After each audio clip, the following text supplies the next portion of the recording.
Assalamualaikum warahmatullahi wabarakatuh. Salam sejahtera bagi kita semua, salam pendidikan.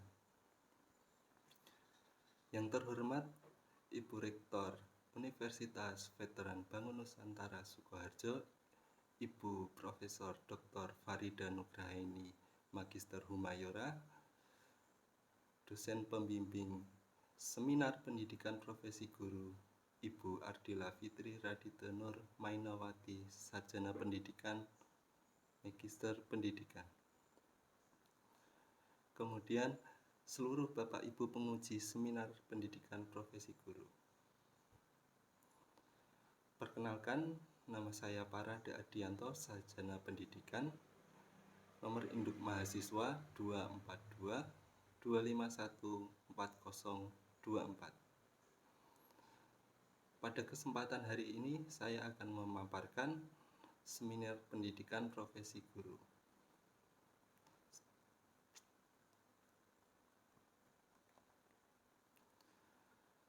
Sebelum lanjut ke dalam materi, berikut biodata mahasiswa.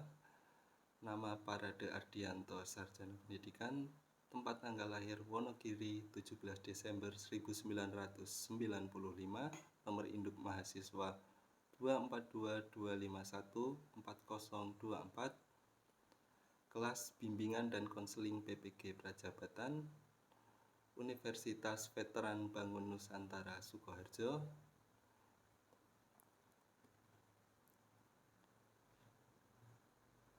Topik bahasan pada pemaparan kali ini adalah yang pertama, identifikasi diri, pengalaman bermakna, desain inovasi pembelajaran, refleksi setelah mengikuti PPG, rencana tindak lanjut. Pengalaman belajar selama PPG. Berikut mata kuliah yang saya tempuh dalam 2 semester, meliputi mata kuliah inti, mata kuliah elektif dan selektif. Yang pertama adalah Filosofi Pendidikan Indonesia. Mata kuliah Filosofi Pendidikan Indonesia berfokus pada dasar pendidikan yang diperoleh oleh Ki Hajar Dewantara dan relevansinya dalam konteks pendidikan nasional. Tujuan utama dari mata kuliah ini adalah untuk melatih mahasiswa agar dapat memahami dan menghayati pemikiran Ki Hajar Dewantara serta secara reflektif dan kritis, serta mengembangkan keterampilan dalam mengelola pembelajaran yang berpihak pada peserta didik.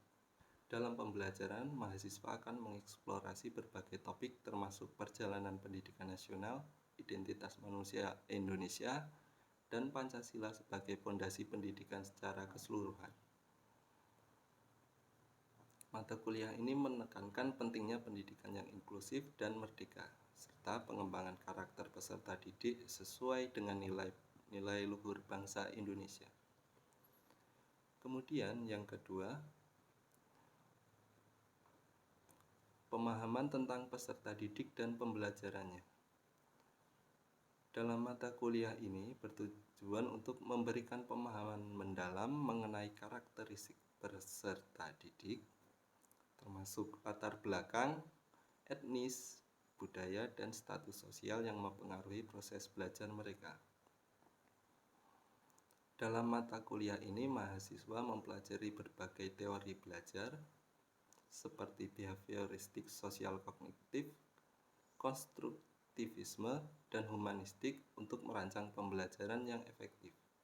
Selain itu, mereka diajarkan untuk menyusun rencana pembelajaran yang berpihak pada peserta didik dengan pendekatan developmentally approach practice, kemudian culturally responsive teaching, dan teaching at the right level. Mata kuliah ini juga menekankan pentingnya menciptakan lingkungan belajar yang aman dan nyaman serta melibatkan orang tua dan masyarakat dalam proses pembelajarannya. Selanjutnya, mata kuliah pembelajaran berdiferensiasi. Dalam mata kuliah ini memfasilitasi calon guru dan memahami beberapa kemampuan gaya belajar dan kebutuhan siswa di dalam kelas. Dalam mata kuliah ini, mahasiswa akan mempelajari konsep pembelajaran berdiferensiasi yang mencakup pengenalan terhadap keragaman siswa dalam hal kesiapan belajar, minat, dan gaya belajar. Selain itu, mahasiswa diharapkan dapat membuat profil siswa dan kelas, serta memahami 4 aspek penting dalam pembelajaran berdiferensiasi, yaitu konten, proses, produk, dan lingkungan belajar. Melalui pengidentifikasian strategi-strategi yang tepat, mahasiswa akan belajar merancang pembelajaran dan asesmen yang sesuai dengan kebutuhan siswa. Selanjutnya, yaitu mata kuliah perspektif sosiokultural dalam pendidikan Indonesia. Dalam mata kuliah ini bertujuan untuk membekali calon guru dengan pemahaman mendalam mengenai pengaruh faktor sosial, budaya, ekonomi, dan politik terhadap pendidikan Indonesia. Dalam mata kuliah ini, mahasiswa diajak untuk menganalisis tantangan yang dihadapi dalam proses belajar mengajar akibat perbedaan latar belakang sosial dan budaya.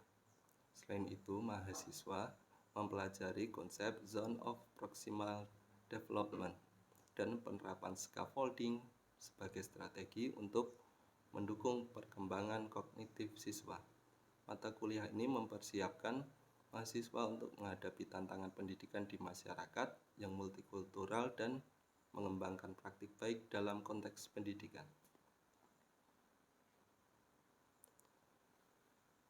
Mata kuliah yang selanjutnya adalah pembelajaran sosial emosional. Dalam mata kuliah ini, mahasiswa memahami dan menerapkan konsep pembelajaran sosial emosional di lingkungan sekolah. Mahasiswa akan belajar mengenai 5 kompetensi sosial emosional berdasarkan kerangka kolaboratif of academic, social and emotional learning atau KASEL, yang mencakup kesadaran diri, manajemen diri, pengambilan keputusan yang bertanggung jawab, kesadaran sosial, dan keterampilan hubungan. Selain itu, mahasiswa juga diajarkan untuk mengidentifikasi faktor-faktor yang mempengaruhi sosial emosional individu serta mengembangkan keterampilan sosial emosional yang berkelanjutan untuk meningkatkan kualitas kehidupan masyarakat.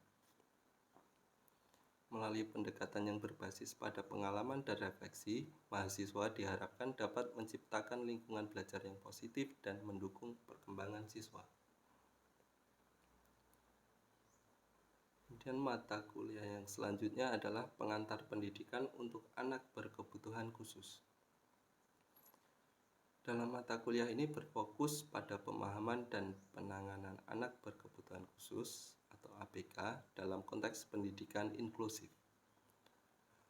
Mahasiswa akan mempelajari berbagai kondisi dan karakteristik ABK serta implikasinya dalam proses pengajaran dan pembelajaran.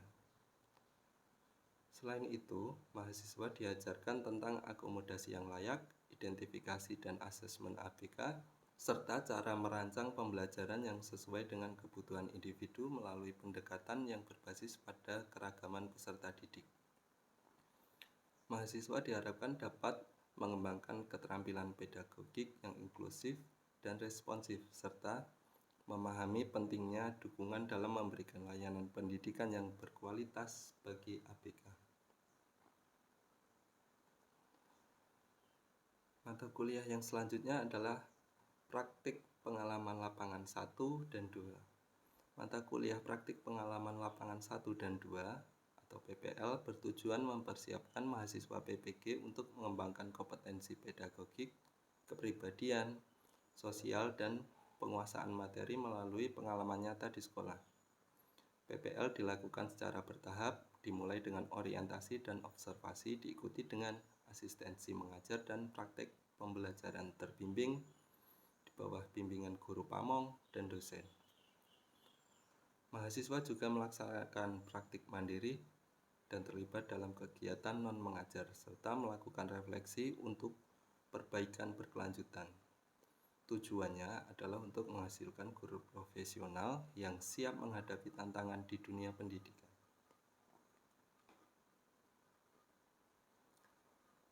Selanjutnya mata kuliah Proyek Kepemimpinan. Dalam mata kuliah Proyek Kepemimpinan bertujuan untuk mengembangkan keterampilan kepemimpinan mahasiswa dalam konteks pendidikan. Dalam mata kuliah ini mahasiswa akan mempelajari kerangka kepemimpinan belajar melalui refleksi dan empati, serta menerapkan konsep service learning yang berfokus pada etika kepedulian. Selain itu, mahasiswa akan diajarkan untuk menganalisis dan merancang proyek kepemimpinan yang relevan dengan kebutuhan masyarakat, serta mengimplementasikan dan mengevaluasi proyek tersebut melalui berbagai tugas dan kegiatan. Mahasiswa diharapkan dapat berkolaborasi, berinovasi, dan berkontribusi dalam meningkatkan kualitas pendidikan di lingkungan.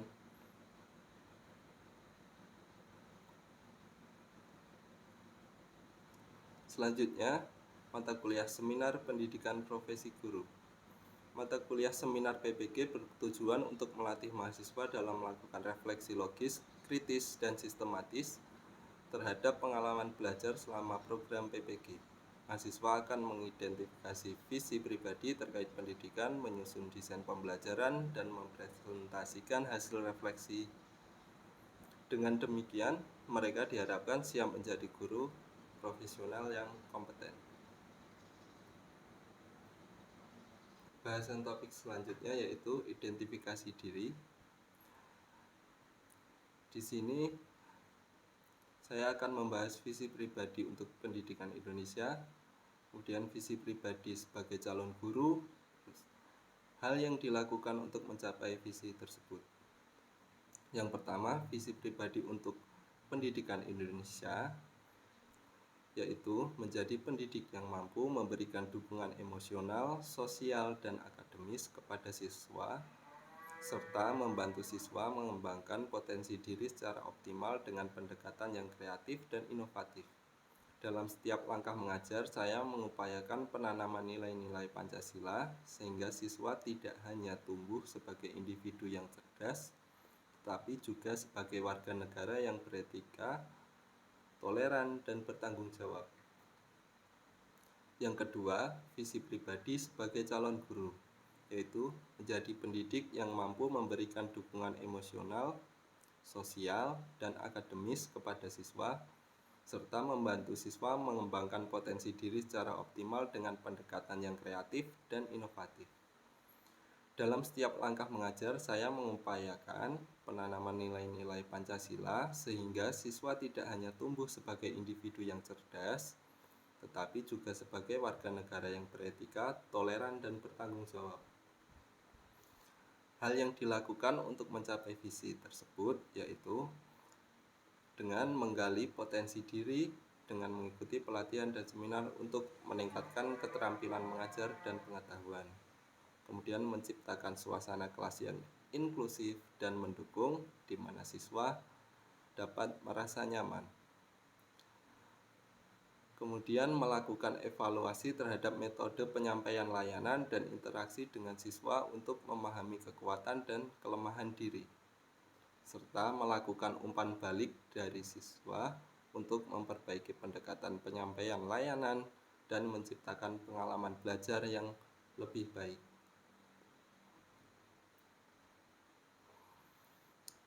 Refleksi pengalaman belajar yang bermakna selama mengikuti perkuliahan pendidikan profesi guru, yaitu setelah merefleksikan berbagai mata kuliah yang telah saya jalani selama 2 semester terakhir, saya menyadari bahwa setiap mata kuliah memberikan pengalaman yang sangat berharga, baik dari segi teori maupun praktik, yang secara keseluruhan berkontribusi pada pengembangan kompetensi saya. Dari refleksi yang saya lakukan, mata kuliah pembelajaran sosial emosional menjadi mata kuliah yang paling bermakna bagi saya. Dalam mata kuliah ini tidak hanya memperluas pemahaman saya tentang pentingnya aspek sosial dan emosional dalam proses pembelajaran, tetapi juga memberikan keterampilan praktis yang esensial untuk mendukung dan membimbing perkembangan sosial serta emosional siswa secara efektif, baik di dalam kelas maupun di luar lingkungan sekolah. Dengan demikian, pengalaman ini sangat membantu saya dalam menciptakan lingkungan belajar yang inklusif, mendukung, dan memberdayakan sesuai dengan prinsip yang diajarkan.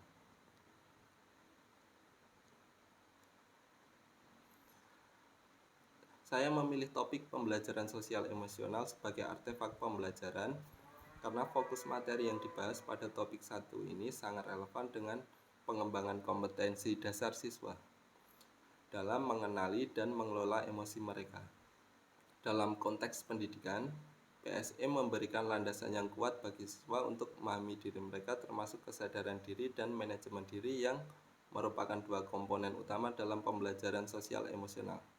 Selain itu, topik ini juga menekankan pentingnya keterampilan sosial dan pengambilan keputusan yang bertanggung jawab yang sangat diperlukan dalam interaksi sehari-hari dan dalam membangun hubungan yang sehat dengan orang lain. Dengan mengintegrasikan PSE ke dalam kurikulum, siswa tidak hanya belajar tentang materi akademis, tetapi juga dilatih untuk menjadi individu yang lebih empatik dan mampu beradaptasi dengan berbagai situasi sosial.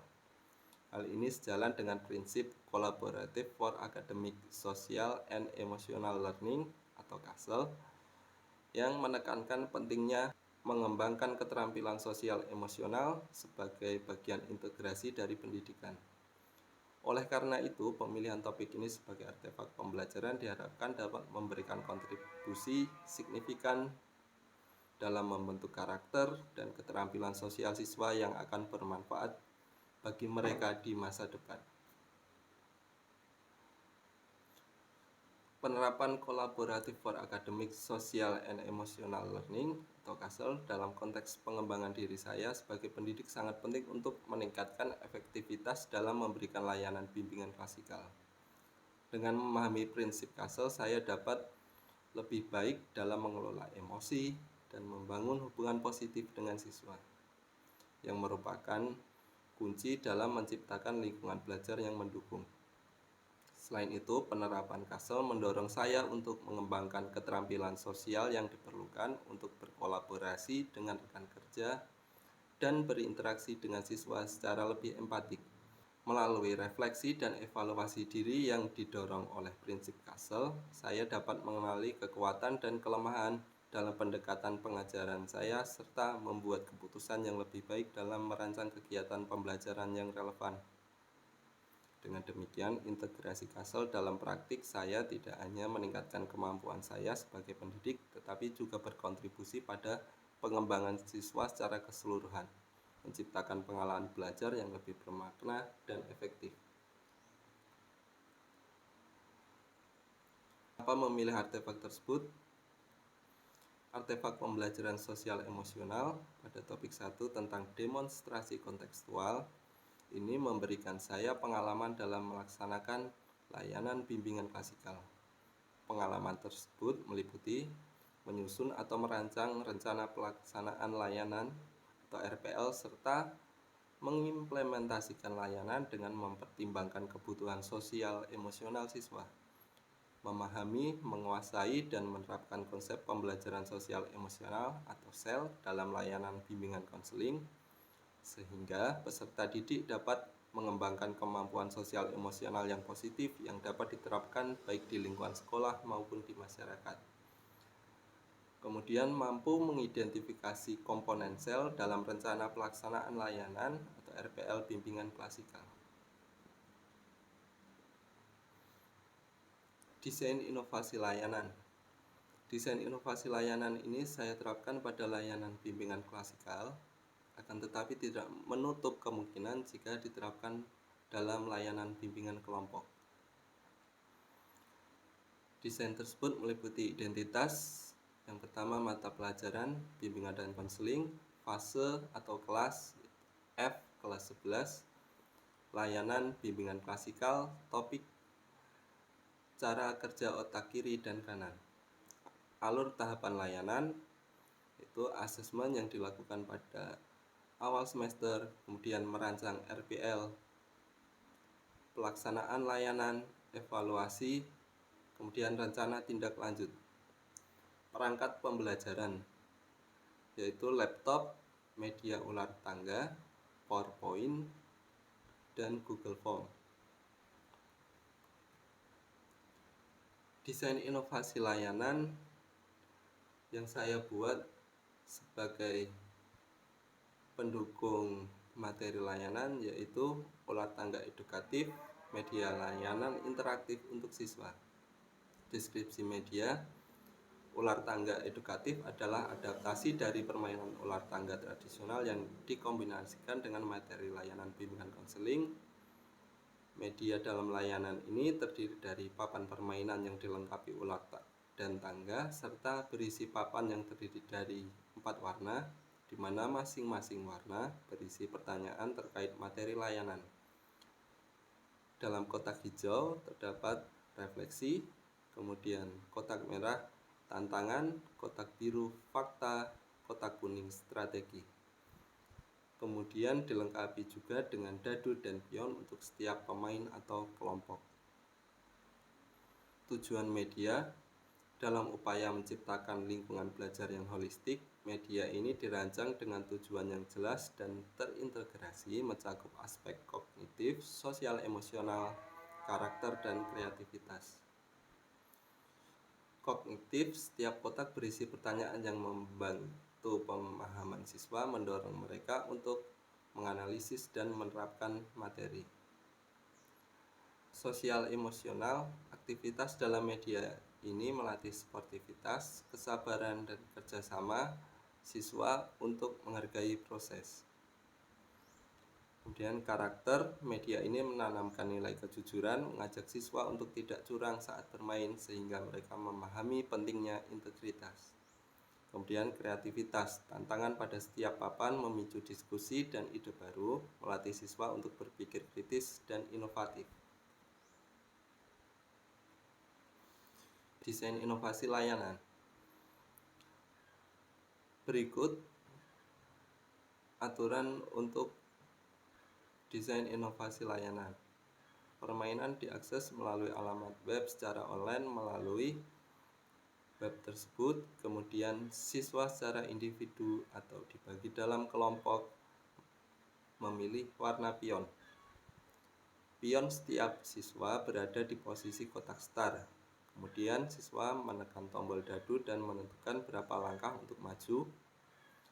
Ketika pion berhenti di salah satu kotak, siswa akan membuka kotak pertanyaan yang terdapat di sana. Terdapat kotak khusus yang terdapat kepala ular yang berarti turun ke ekor ular dan tangga yang berarti naik ke puncak tangga. Jika angka dadu melebihi kotak finish, hitung sisa langkah mundur. Kemudian pemenang adalah pemain pertama yang tepat mendarat di finish. Berikut gambaran buku panduan, kemudian papan permainan, serta isi dalam kotak pertanyaan.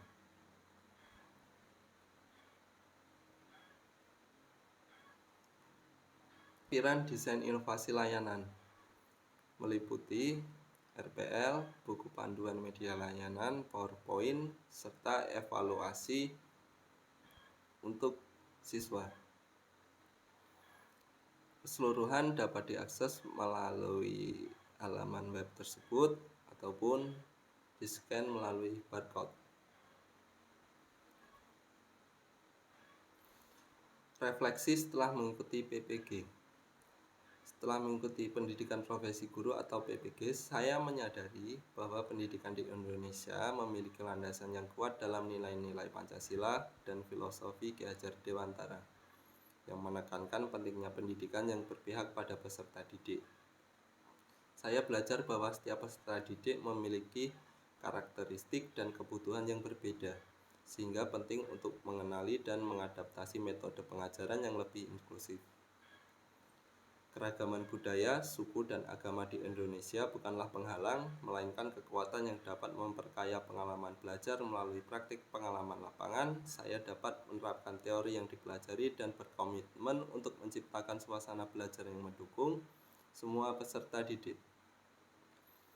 Pengalaman ini mendorong saya untuk menjadi guru yang tidak hanya mengajarkan pengetahuan, tetapi juga membangun karakter dan nilai kemanusiaan dengan harapan dapat berkontribusi positif terhadap perkembangan pendidikan di Indonesia. Selanjutnya, rencana tindak lanjut. Setelah mengikuti pendidikan profesi guru atau PPG, saya merencanakan beberapa tindak lanjut untuk meningkatkan kualitas pengajaran saya. Saya akan menerapkan metode pengajaran yang inklusif dengan mengadaptasi strategi pembelajaran sesuai dengan karakteristik dan kebutuhan individu peserta didik. Selain itu, saya berkomitmen untuk mengembangkan diri saya secara berkelanjutan melalui pelatihan dan membaca literatur terbaru tentang pendidikan. Kemudian membangun kolaborasi dengan rekan sejawat untuk berbagi pengalaman dan praktik terbaik juga menjadi fokus saya, serta mengintegrasikan nilai-nilai Pancasila dalam setiap aspek pembelajaran untuk membentuk karakter peserta didik. Evaluasi dan refleksi secara berkala akan dilakukan untuk mengidentifikasi area yang perlu diperbaiki, serta merancang program bimbingan dan konseling yang responsif terhadap kebutuhan peserta didik. Selain itu, saya akan memanfaatkan teknologi digital dalam proses pembelajaran untuk meningkatkan keterlibatan peserta didik. Dengan rencana ini, saya berharap dapat terus belajar dan berkontribusi positif terhadap perkembangan pendidikan di Indonesia. Sekian pemaparan seminar pendidikan profesi guru dari saya. Terima kasih atas perhatiannya. Bila ada salah kata, saya mohon maaf. Akhir kata, wassalamualaikum warahmatullahi wabarakatuh.